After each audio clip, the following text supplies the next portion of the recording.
Bismillahirrahmanirrahim. Assalamualaikum warahmatullahi wabarakatuh. Alhamdulillah wassalatu wassalamu ala Rasulillah wa ala alihi wa sahbihi wa mawala la hawla wa la quwwata illa billah.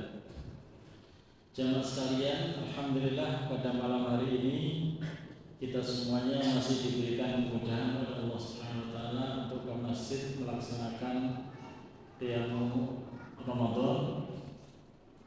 Yang lebih membahagiakan lagi, kita puasanya awalnya bersama, mudah-mudahan nanti kita Idul Fitri juga awalnya atau satu Syawalnya juga bersama. Jamaah sekalian rahimakumullah, Ibnu Abbas pernah mengatakan, inna lit-ta'ati dhiya'an fil wajhi wa nuran fil qalbi wa sihhatan fil badani wa ziyadatan fil rizqi wa mahabbatan fi qulubil khalqi. Bahwa ketaatan itu membawa kebahagiaan yang jumlahnya 5.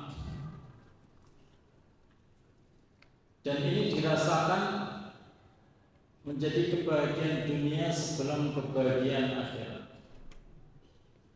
Kalau orang mukmin yang taat kepada Allah belum merasakan yang 5 ini, berarti ibadahnya perlu dievaluasi, perlu dikoreksi. Yang pertama adalah orang yang taat kepada Allah, dia fil wajhi, wajahnya sumringah, bersinar. Karena kita tahu seorang muslim itu diperintahkan oleh Rasulnya untuk selalu cerah wajahnya. Bahkan Rasulullah SAW pernah sekali merengut kepada orang yang buta manakala ada orang buta yang datang kepadanya. Itu langsung diingatkan oleh Allah satu surat, namanya surat Abasa. Abasa wa tawalla an ja'ahul a'ma wa ma yudrika la'allahu yazakka aw yadhakkaru fatanfa'u dzikra. Merengut wajahnya, berpaling dari orang yang buta yang datang kepadanya. Karena prinsip menjadi seorang mukmin itu tampakkan wajah yang cerah kepada siapapun. Wala tahqiranna minal ma'rufi syai'a walau an talqa akhaka biwajhin talib. Jangan remehkan kebaikan sedikit pun, walau hanya sekedar menampilkan wajah cerah ketika bertemu saudara. Dan Imam Syafi'i berpesan kepada kita, jauharul mar'i fi thalathin, kunci daripada keistimewaan seseorang itu pada 3 hal. Salah satunya itu adalah jangan pernah menampakkan kesedihan kepada orang lain. Kalau kita punya sedih, jangan dibagi kepada orang lain. Kalau kita punya kebahagiaan, berbagi dengan orang lain. Itu seorang mukmin. Jangan ada seorang mukmin itu kalau ketemu selalu wajahnya dilipat, wajahnya meremuk, nggak enak dilihat. Jangan. Walaupun masalahmu banyak, kamu harus tetap menjadi primadona komunitasmu. Harus ada secercah harapan mungkin di tengah kegelapan gitu. Ya. Walaupun kepada orang yang menyakitimu. Ya. Imam Syafi'i pernah berdiskusi dengan temannya dalam suatu masalah. Tiba-tiba ketika ketemu, dia itu merengut dan menghindari Imam Syafi'i. Dikejar orang itu, lalu disalami Imam Syafi'i, dan Imam Syafi'i mengatakan, ya akhi, wahai saudaraku, seandainya kita berbeda dalam satu masalah, kita masih punya kesepakatan dengan banyak masalah. Masalah-masalah Ya, yang kita perdebatkan, kita banyak bersepakat, jangan khawatir. Mungkin ada perbedaan di antara kita. Sehingga kalau kamu ketemu saya jangan menghindar dan wajahnya cemberut seperti itu. Itulah jamaah sekalian rahimahullah, kebahagiaan yang pertama. Kita tidak akan mendapati seorang mukmin itu keluar kecuali ada senyuman di wajahnya. Kemudian yang kedua, wa nuran fil qalbi, hatinya itu bercahaya. Boleh jadi dia bersedih, iya. Tapi ketika bersedih dia tidak kehilangan identitas sebagai seorang muslim, tidak kehilangan pegangan. Pegangannya itu adalah Allah Subhanahu wa taala. Makanya kalau ada orang kok sampai bunuh diri itu sebenarnya rugi. Dia punya Allah. Semua yang terjadi di permukaan bumi itu semuanya ditulis oleh Allah. Makanya orang mukmin itu kaya dan miskin sepadha ibadahnya padha. Semangat, tetap semangat. Ada duit, gak ada duit, tetap semangat. Diciptakan Allah sebagai pejabat, tetap semangat ibadah. Jadi rakyat biasa, tetap semangat. Diciptakan Allah dalam kondisi fisik yang berkekurangan, tidak masalah. Mempunyai kelebihan-kelebihan, tidak kemudian dia takabur. Seorang mukmin mampu menyelesaikan masalah di saat orang sudah buntu. Makanya jamaah sekalian rahimahullah, kita belajar dari Rasulullah SAW. Orang mukmin itu nggak boleh panik dalam kondisi apapun. Kalau panik itu sudah nggak bisa berpikir dia. Bahkan kadang ketika dia panik itu melakukan sesuatu yang di luar nalar. Yaitu tadi ada seorang istri yang stres karena dimarahi suaminya, akhirnya membantai anaknya. Kan ada itu di berita-berita, anaknya dibunuh semua karena beban berat bersama suaminya itu. Panik, stres, akhirnya di luar nalar dia. Ada yang tiba-tiba menuju ke rel gitu mau bunuh diri. Jamaah sekalian rahimahullah, orang mukmin itu enak dibuat tempat curhat. Ngobrol dengan orang mukmin itu bisa membuat kesedihan menjadi kebahagiaan. Makanya seorang sahabat bernama Hamdalah itu ketika bersama Rasulullah SAW itu hatinya tenang, ibadah bersemangat, hidup juga bersemangat.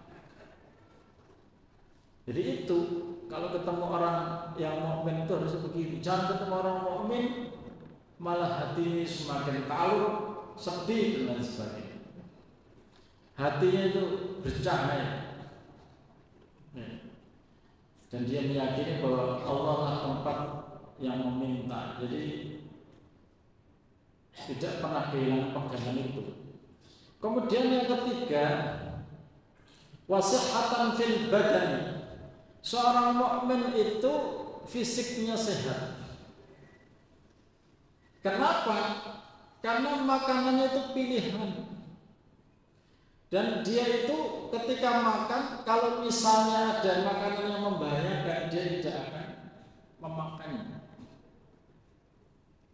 Karena ada perintah dari Allah, wala tulqu bi'aydikum ila tahlukah. Dalam ayat lain, wala taqtulu anfusakum.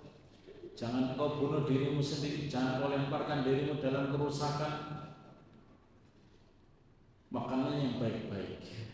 Di dalam Islam itu syariat ini membawa kita kepada kebahagiaan yang sempurna. Kalau kita mau menjalani apa yang diperintahkan Allah dan berusaha menghindari apa yang dilarang oleh Allah Subhanahu wa taala. Tapi kadang manusia itu suka nyoba-nyoba.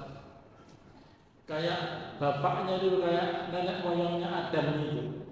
Sudah di surga semuanya ada satu yang dilarang itu dia pengen ngerasain, ini nyoba.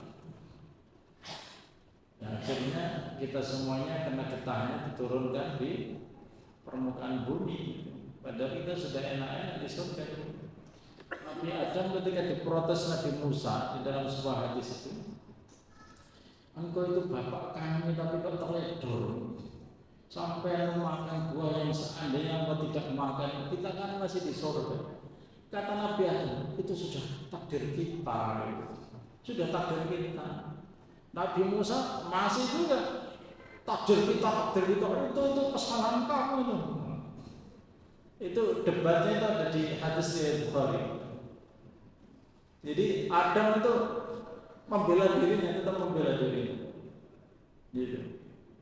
Jamaah sekali rahimakumullah, kalau kita mau taat kepada Allah, badan kita itu sehat. Coba pola makan Rasulullah kita lihat. Bihasabin ri'in luqaimatun tuqimu sulban. Seandainya mau yang bagus, yang paling ideal, makan itu cukup beberapa suap saja. Anak Adam itu cukup makan beberapa suap saja. Wa in kana la mahalata, jika masih kepengen nambah, maksudnya makan sidik ya cukup jane. Tapi kalau kepengen nambah, maka thuluthun li ta'ami wa thuluthun li syarabi wa thuluthun li nafasi. Sepertiga untuk makanan, sepertiga untuk minuman, dan sepertiga untuk nafasnya. Berarti kita disuruh berhenti sebelum kenyang. Makanya Rasulullah fisiknya 2 kali lebih kuat dari manusia biasa. Dibuktikan ketika perang Khandaq, itu persiapan gali parit, ada batu yang sangat besar. Para sahabat yang kuat-kuat itu menyerah, tidak bisa menghancurkan batu. Rasulullah kuat, Rasulullah SAW. Rasulullah itu kuat fisiknya, kuat fisiknya. Maka seorang mukmin ketika dia meniatkan menjaga kesehatannya, maka itu bagian dari ibadah yang sangat besar. Karena orang mukmin itu harusnya sehat. Kemudian yang keempat, waziyadatan fil rizqi. Orang mukmin itu rezekinya lebih banyak daripada orang lain. Loh kok bisa? Aku kok rezekiku pas-pasan. Nah, kita menilai rezeki hanya duit.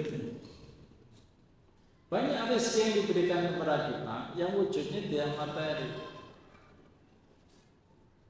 Anak misalnya taat kalau disuruh cepat bergerak, itu sebuah kenikmatan, nikmat yang sangat besar itu. Istri qanaah, diajak sengsara mau, diajak ikut bekerja juga mau. Ada istri yang mendampingi, itu adalah bagian dari kenikmatan yang sangat besar. Punya materi, tapi kadang kita tidak bisa menikmati.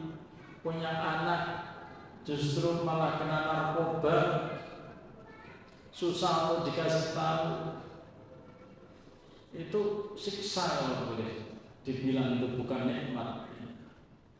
Istri juga begitu, tidak bisa dikasih tahu. Itu bagian daripada justru adat kita di dunia. Saat orang-orang yang kita cintai itu kita tidak bisa membuat mereka itu menjadi qurratu a'yun, menjadi orang-orang yang membuat hati kita itu menjadi senang. Makanya jamaah sekalian rahimakumullah, di samping itu jangan khawatir. Wong burung saja dia pergi pagi pulang sore itu pasti kenyang gitu. Apalagi manusia yang dikaruniai akal. Rasulullah itu kan ngasih resep supaya rezeki kita lancar. Di antaranya 2 yang paling utama. Yang pertama itu adalah jangan tidur setelah subuh, beraktivitaslah untuk kebaikan. Karena tidur setelah subuh disebut hailullah, tidur yang menghalangi rezeki. Sengantok-ngantoknya tunggu sampai matahari terbit. Jangan membiasakan tidur sebelum matahari terbit, setelah subuh. Itu penghalang rezeki beneran. Rasulullah SAW mendoakan bagi mereka yang bangunnya pagi-pagi, Allahumma barik li ummati fi bukurina. Kemudian yang terakhir, wa mahabbatan fi qulubil khalqi. Orang yang beriman itu akan mendapatkan cinta dari komunitasnya. Bagaimana dia tidak dicintai, dia memuliakan tetangganya. Bagaimana tidak dicintai, akhlaknya baik, suka memberi dan tidak suka mengharapkan pemberian dari orang lain. Ya. Bagaimana tidak dicintai orang yang di sekitarnya, dia itu kadang mengalah untuk kepentingan orang lain. Prinsipnya adalah menjadi rahmat bagi lingkungan. Makanya ketika kita ibadahnya bagus, itu dapat 5 ini. Kalau 5 ini kita dapatkan, kita ini hidup itu pasti bahagia. Karena memang Allah memberikan kebahagiaan di 2 tempat. Ibnu Taimiyah pernah mengatakan, yang terakhir, waktunya sudah habis. Pernah mengatakan Ibnu Taimiyah, inna fil dunya la jannatan man lam yadkhulha lam yadkhul jannatal akhir. Sesungguhnya di dunia ini ada surga. Barang siapa gagal masuk surga dunia, berarti dia juga gagal masuk surga akhir. Karena kalau ada orang mukmin yang tidak bahagia, dipertanyakan keimanannya. Dan kita tahu bahwa orang mukmin dia diberikan banyak harta, dia bersyukur. Ketika dia diberikan kekurangan harta, dia bersabar. Dan kenikmatan seorang mukmin adalah ketika dia mempunyai sabar yang disebut dengan kesabaran yang indah. Fasbir sabran jamila, sabarlah dengan kesabaran yang indah. Kesabaran yang indah itu bagaimana? Kesabaran ketika dia dapat ujian hanya mengadu kepada Allah, bukan mengadu kepada manusia, dan tidak suka menampakkan kesusahan dan musibah di hadapan manusia. Aku qouli hadza wa astaghfirullah li wa lakum. Subhanallahumma wa bihamdika asyhadu an la ilaha illa anta astaghfiruka wa atubu ilaik. Assalamu